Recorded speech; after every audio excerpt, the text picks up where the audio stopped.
안녕하십니까. 부자엄마가 가정의 CEO다. 부자엄마 만들기 소장 전은숙 인사드립니다. 오늘은 우리가 가입한 암진단비가 적정한 금액인가 그거에 대해서 조금 설명을 드리도록 하겠습니다. 보통 한 가정에 보험이 좀 한 세네 개는 기본적으로 가입하고 계시잖아요. 통계학적으로도 뭐 보통 7개에서 8개 정도는 가입하고 계신데 내가 가입한 보험이 정말 적정하게 잘 가입되어 있는가 이걸 한번 눈여겨볼 필요가 있을 것 같습니다. 대략적으로 증권 분석을 저희가 하다 보면 한쪽에 진단비가 몰려 있거나 정말 불충분한 부분에 이 보험이 너무 많이 몰려 있어서 쓸데없는 보험금이 많이 지출되는 경향을 많이 볼 수가 있습니다. 하지만 정작 필요한 중대 질병에 대해서는 정확하게 또 얼마의 금액을 가입하셔야 되는지 그리고 그 가입한 금액이 적정한지 이거에 대해서 잘 모르고 가입하신 분들이 많고요. 그러니까 그 부분에 대해서 왜 이만큼이 적정하고 왜 어느 정도가 더 충분하게 가입되어야 되는지 그거에 대해서 간략하게 설명을 드리도록 하겠습니다. 보통 암진단비 저희가 증권 분석을 하게 되다 보면 한 3천만 원 정도 가입하고 계신데 이 금액이 적정한 것인가 아닌가 이거를 한번 설명을 드리도록 하겠습니다. 보통 우리가 암진단비는 3천만 원을 가입을 하고 계십니다. 적은 금액은 아닌 거죠. 근데 이게 어느 가정에서는 많은 금액인 거고 어떠한 가정에서는 충분하지 않은 진단비가 되실 수도 있습니다. 하지만 진단비는 보통 3천만 원 가입이 되어 있으신데 지금 현재 의료수가는 보통 이 정도에 와 있다라고 하면 됩니다. 의료비. 의료비는 시간이 흐르면 흐를수록 점점 올라갈까요? 내려갈까요? 올라갈 수밖에 없습니다. 그죠? 시간이 흐르면 흐를수록 의료비의 치료비는 점점 올라갈 수밖에 없습니다. 하지만 내가 가입한 암진단비 3천만 원은 어떻게 될까요? 시간이 흐르면 흐르게 될수록 그 가치는 떨어질 수밖에 없습니다. 문제는 우리가 암이라는 건 대체적으로 어린 나이에도 걸리지만 60세 이후에 많이 진단을 받을 확률이 높은데요. 이 시점이 내가 지금 현재는 젊어서 그 필요가 없다라고 생각들을 하지만 시간이 흘러서 내가 노화된다라고 생각하게 되면 그때 진단비가 충분하냐 이거를 조금 눈여겨볼 필요성이 있다라고 보시면 될 것 같습니다. 지금 현재 3천만 원은 내가 들어가는 의료비를 충분히 커버를 할 수 있고 소득 대체를 할 수가 있다 치지만 내가 시간이 흘렀을 때 이거에 대한 갭을 충분히 메꿀 수가 있느냐 이게 관점이라고 보시면 될 것 같습니다.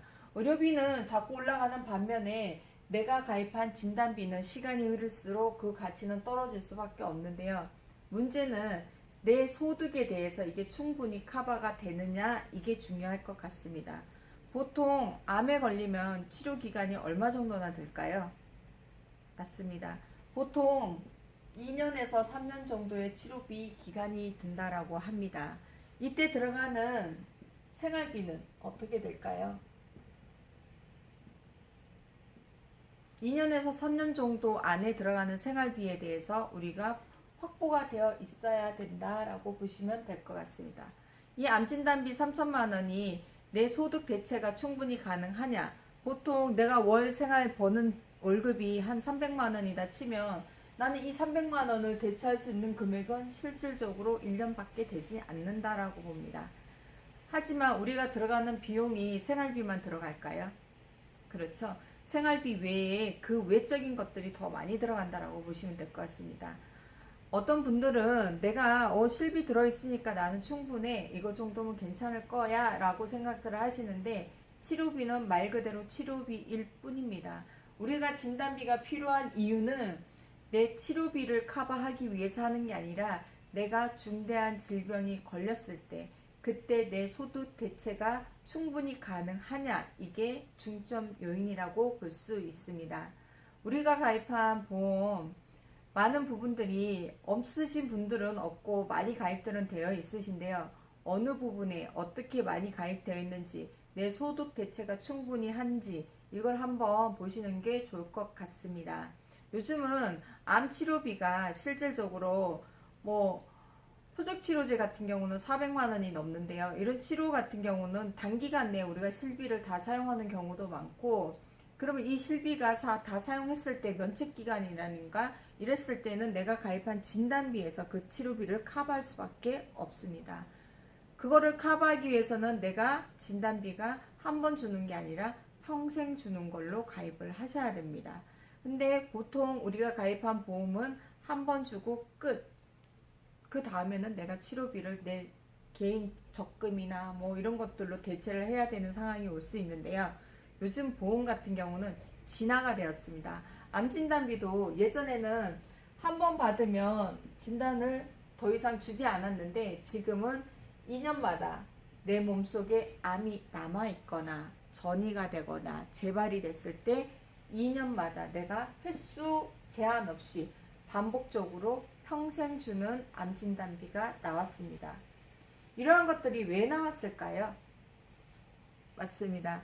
요즘은 내가 한 번 받는 치료비, 진단비 가지고는 그 소득 대체를 커버할 수 없기 때문에 그거를 대체하기 위해서 이러한 보험이 나왔다라고 보시면 될 것 같습니다. 내가 가입한 보험, 특히나 암보험, 한 번 받는 건지 평생, 2년마다 평생 받는 건지 한번 점검을 해보실 필요가 있을 것 같습니다. 오늘 하루도 암에 대해서 제가 좀 설명을 드렸는데요. 내가 가입한 보험이 정말 잘 되어 있는지 한번 증권 분석을 받아보시기를 권합니다. 오늘 하루 즐거운 하루 되세요.